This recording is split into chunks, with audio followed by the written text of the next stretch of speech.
అప్పట్లో.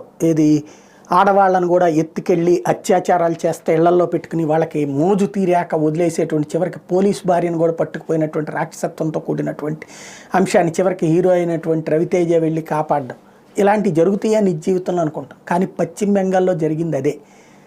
మహిళలు రోడ్డెక్కి చీపుర్లు కర్రలు చాటలు పుచ్చుకుని కొట్టడం బిగించేసేదాకా బయటికి రాలేదు.